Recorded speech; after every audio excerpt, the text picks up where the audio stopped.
नमस्कार। सर्वप्रथम आप सभी लोगों को श्री कृष्ण जन्माष्टमी की बहुत बहुत शुभकामना। आप सब लोगों के जीवन में मंगल निवास करे, आपका मंगल ही मंगल हो, ऐसी कामना करते हुए मैं आज कथा का प्रारंभ करता हूँ।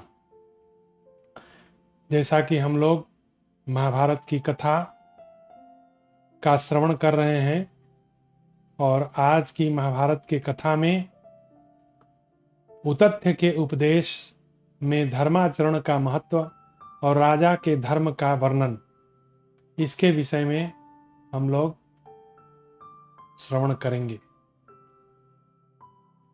एक ऋषि थे उतथ्य, वे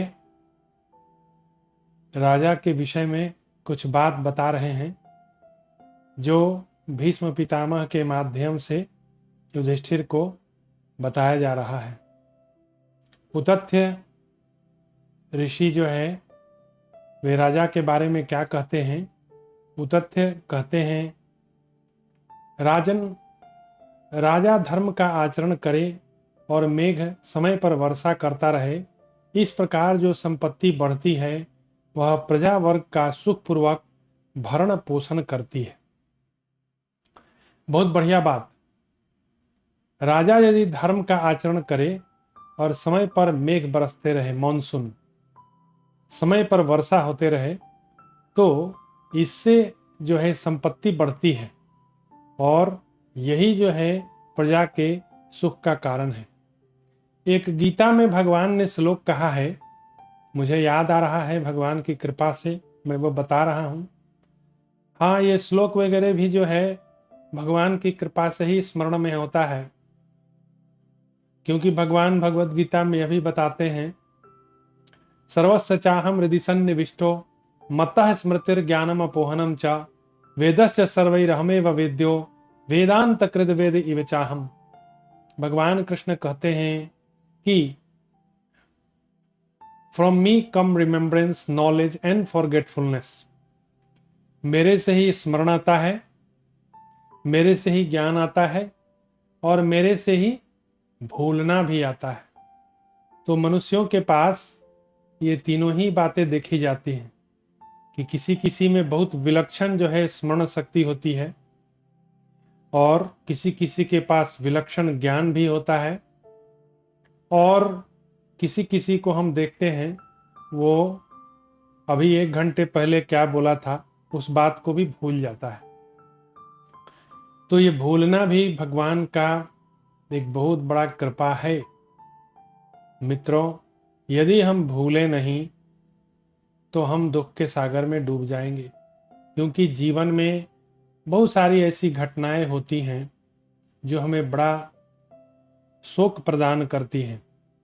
तो उन घटनाओं को यदि हम भूले नहीं, उसको सदा स्मरण रखें, तो आगे का जो जीवन यात्रा है वह बड़ा ही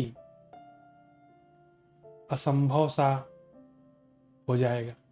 तो इसलिए भगवान की कृपा से ही स्मरण शक्ति आती है।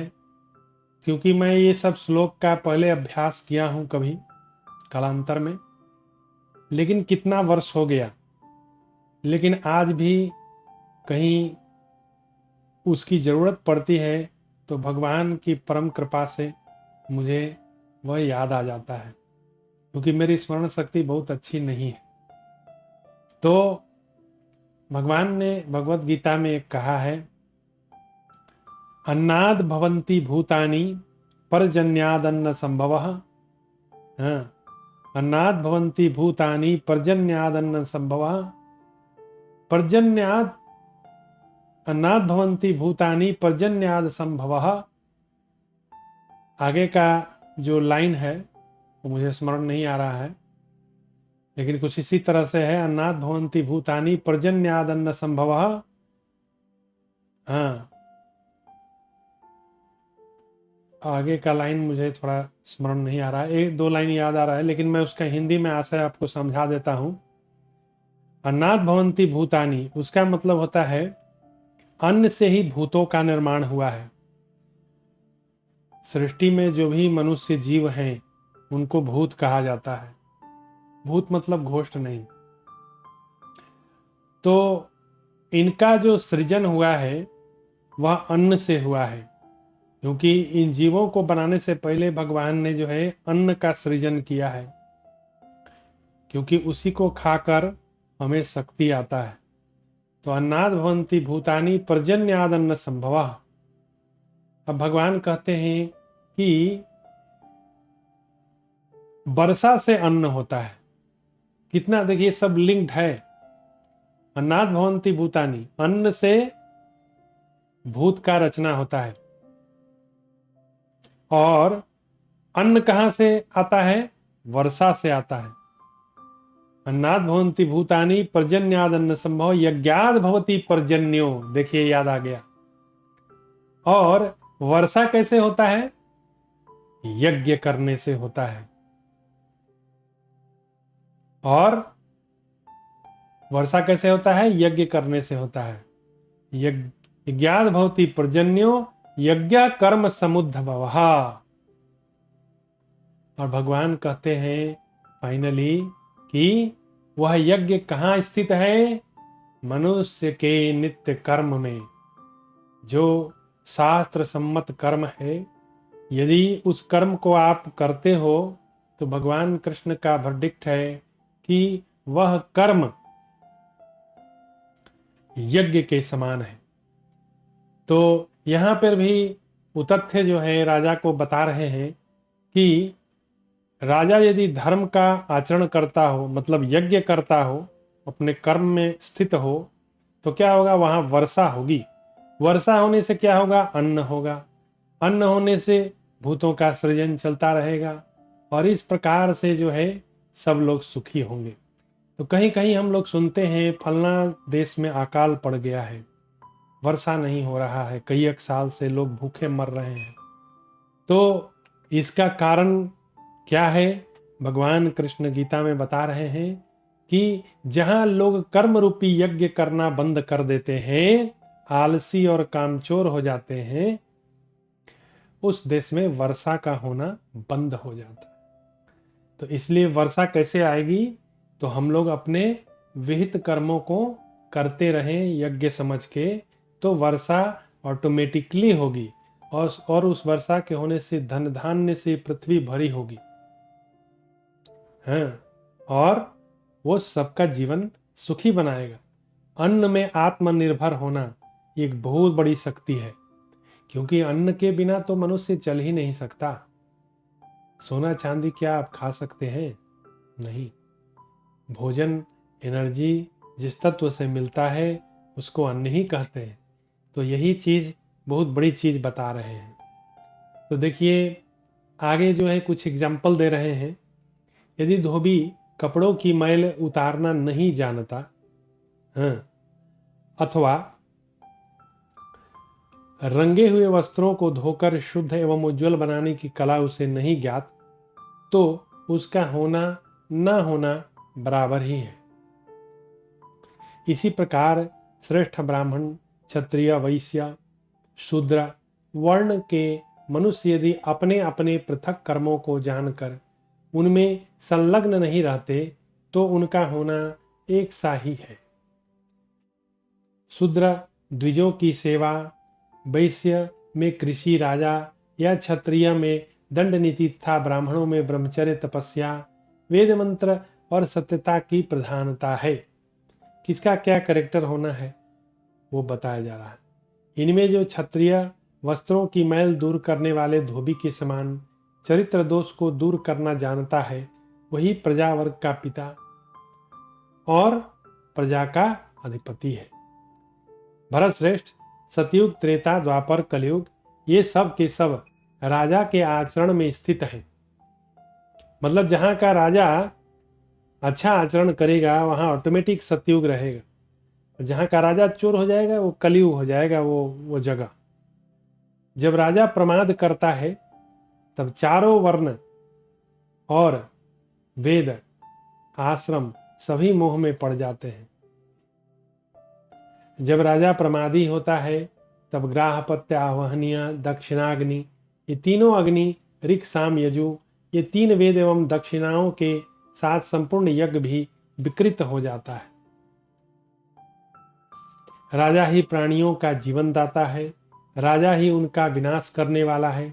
जो धर्मात्मा है वह प्रजा का जीवन दाता है, जो परमात्मा है वह उसका विनाश, जो पापात्मा है वह उसका विनाश करने वाला है।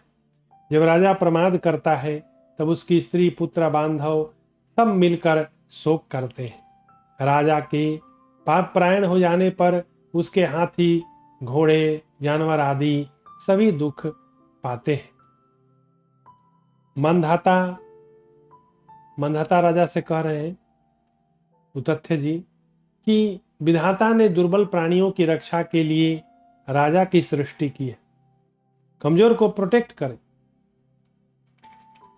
राजा जिन प्राणियों को अन्न आदि देकर सेवा करता है, जो प्राणी राजा से संबंध रखते हैं, वे सब के सब राजा के अधर्म प्रायण होने पर शोक करने लगते हैं। तात, तुम दुर्बल प्राणियों को सदा ही अपमान का पात्र न समझना। दुर्बलों की आंखें तुम्हें बंधु बांधवों सहित जलाकर भस्म कर डालने के लिए सदा सावधान रहना।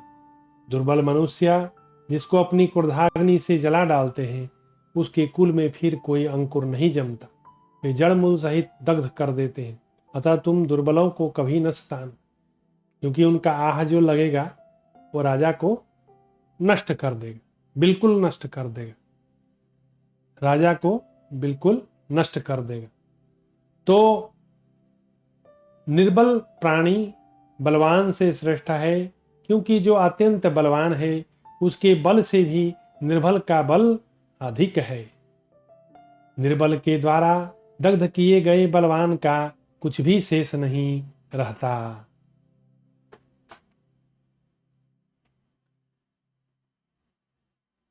यदि अपमानित, हताहत तथा गाली गलौज से तिरस्कृत होने वाला दुर्बल मनुष्य राजा को अपने रक्षक के रूप में नहीं उपलब्ध कर पाता, तो वहां दैव का दिया हुआ दंड राजा को मार डालता है। तात, तुम युद्ध में संलग्न होकर दुर्बल मनुष्य को कर लेने के द्वारा अपने उपभोग का विषय न बनाना। जैसे आग अपने आश्रयभूत काष्ठ को जला देती है, उसी प्रकार दुर्बलों की दृष्टि तुम्हें दग्ध न कर डाले। झूठे अपराध लगाए जाने पर रोते हुए दीन दुर्बल मनुष्यों के नेत्रों से जो आंसू गिरते हैं, वे मिथ्या कलंक लगाने के कारण उन अपराधियों के पुत्रों और पशुओं का नाश कर डालते।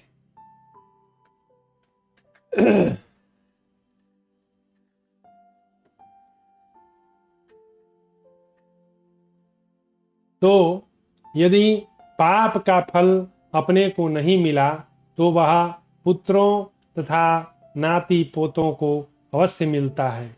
जैसे पृथ्वी में बोया हुआ बीज तुरंत फल नहीं देता, उसी प्रकार किया हुआ पाप भी तत्काल फल नहीं देता, उसमें टाइम लगता है कभी कभी।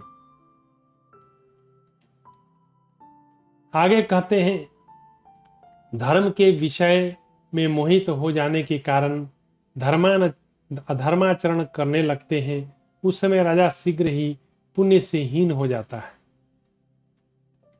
राजा दुर्बल मनुष्य को यथावश्यक वस्तुएं देकर पीछे स्वयं भोजन करता है, तब वे दुर्बल मनुष्य बलवान हो जाते हैं।